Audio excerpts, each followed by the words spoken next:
आदेश आदेश आदेश। 9 तारीख को प्रतिपदा है।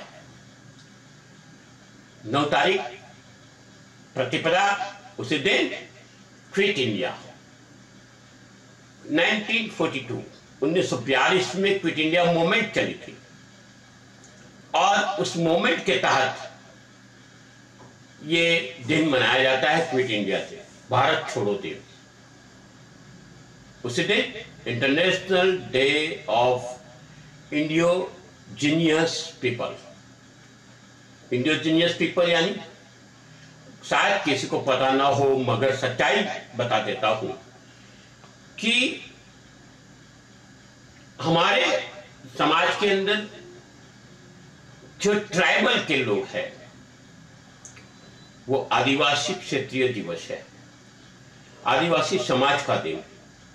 जो लोग ने अपनी धरोहर को मजबूत रखा है समाज के साथ जुड़ के, जो लोग ने गांवों की संस्कृति को मजबूत रखा है, उसी के मान में ये दिन मनाया जाता है। इंडियोजीनियस पीपल्स एक्चुअली सही में देशों जगह पे, हर जगह पे, ये तो एक दो देशों की बात नहीं है, बहुत देशों की बात है कि जहां पे लोग संस्कृति के साथ, अपनी परंपराओं के साथ समाधान करे बिना आज भी वहां जिंदे है और जीते हैं अपनी परंपराओं के साथ, जिनको हम अपनी भाषा में आदिवासी कहते हैं, ट्राइबल कहते हैं, वो लोगों की बात है। सब समाज को मेरी ओर से शुभकामनाएं। यही धरोहर है कि जिन्होंने अपनी परंपरा को संभाले रखे हुए। 10 तारीख को दूज है। ये दूज चंद्रमा का दर्शन करके हमेशा बोलता हूं मीठा भात खाना चाहिए। ये दूज जीवन में शांति लाने के लिए है, ये दूज जीवन में उत्थान लाने के लिए है। उसी दिन प्रमुख स्वामी महाराज जो स्वामीनारायण संप्रदाय के थे, इनका निर्वाण दिन है। आगे की बात करें तो इस दिन world biofuel day, world biofuel day. Biofuel की बातें बहुत होती है मगर ये कैसा, किस तरह, कितना उपयोगी, ये सब बातों के ध्यान रखे हुए, और ये जो हम उपयोग कर रहे हैं फ्यूल अभी, उसकी मात्रा कम करके दूसरा फ्यूल, दूसरी ऊर्जा कैसे उत्पन्न की जाए और कैसा उसका उपयोग की जाए, इसके लिए ये दिन मनाया जाता है। उसके बाद कहते हैं 11 तारीख को ठाकुरायनी तीज। ठाकुरानी तीज यानी समझ में भी नहीं आएगा ये दिन कौन सा है लोगों को, मगर ठाकुर किसके बोलते हैं?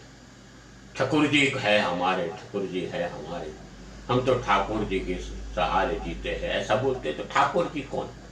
ठाकुर जी यानी भगवान कृष्ण, और इनके साथ जुड़ी जो गोपियां थी, रानियां हैं, वो ठाकुरायन। कृष्ण भगवान इस दिन यमुना जी को मिलने गए थे और इसके मान में ये दिन ठाकुरायन तीज के नाम से मनाया जाता है। 12 तारीख को विनायक चतुर्थी है, इस माह की विनायक चतुर्थी, और 12 तारीख को ही विक्रम साराभाई का जन्म दिवस। विक्रम साराभाई वैज्ञानिक जिन्होंने बहुत खोज की, उनको उस जमाने में पद्म विभूषण, पद्म भूषण ऐसे पुरस्कारों से सम्मानित किया गया। 1919 में उनका जन्म हुआ था और 30/12/1971 के दिन वो शांत हो गए। मगर इन्होंने इस देश को एटॉमिक एनर्जी से लेके बहुत चीजों में बहुत गिफ्ट दी है। इनको श्रद्धांजलि। इंटरनेशनल यूथ डे है उसी दिन। इंटरनेशनल यूथ डे, युवा वर्गों को कैसे उत्थान किया जाए, युवा वर्गों के पास किस तरह काम लिया जाए, युवा वर्ग समाज के लिए कितने उपयोगी है, ये सब बातों को मद्देनजर होते हुए और युवाओं की प्रतिभाओं को बाहर लाने का कोशिश, यही यूथ दिन का मतलब होता है। इस दिन वर्ल्ड एलिफेंट डे है। जैसे बिल्ली और कुत्ते की बात करते हैं कि मनुष्य का पुराना मित्र है, इसी तरह एलिफेंट यानी हाथी भी पुराना मित्र है। और आप तो ये बात बहुत बड़ी है कि हाथी कई कामों में आता है, कई जगह पे खेती से लेके वनों में काम आता है। हाथी अंबाड़ियों की सवारी बोलते थे। राजा महाराजा लोग भी अपने हाथी पे सवार करते थे, अपनी शोभा यात्राएं निकालते थे। भगवान की भी शोभा यात्रा हाथी पे निकलती है। तो ये हाथी एक ऐसे भी लक्ष्मी का प्रतीक बोला जाता है। हाथी को संवारने के लिए, उसकी प्रजनन शक्ति को बढ़ाने के लिए, और हाथी के अंदर एक जो प्रकार है उसके साथ में क्या, उसकी तकलीफें क्या होती है, किस तरह इनके साथ में मानवता का संबंध बढ़ाया जाए, ये सब के लिए ये दिन मनाया जाता है। आगे की बात करें तो 13 तारीख को नागपांचम है।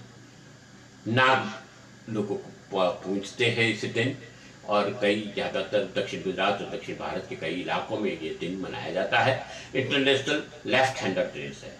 ये लेफ्ट हैंडर डेज को एक प्रकार का रोग होने की संभावना होती है, उसके लिए ये दिन मनाया जाता है। और ये दिन बहुत ज़रूरी है क्योंकि हाथों की और हाथों की जुड़न जकड़ जाती है, इसके लिए ये दिन मनाया जाता है, इसकी जागृति के लिए। और ये एक अलग ही प्रक्रिया होती है लेफ्ट हैंडर डे। और लेफ्ट हैंडर ऐसे बहुत प्रतिभाशाली भी होते हैं। हाँ, एक अलग माहौल है इनका अलग प्रक्रिया है। आगे की बात करें तो उसी 14 तारीख को छठ है।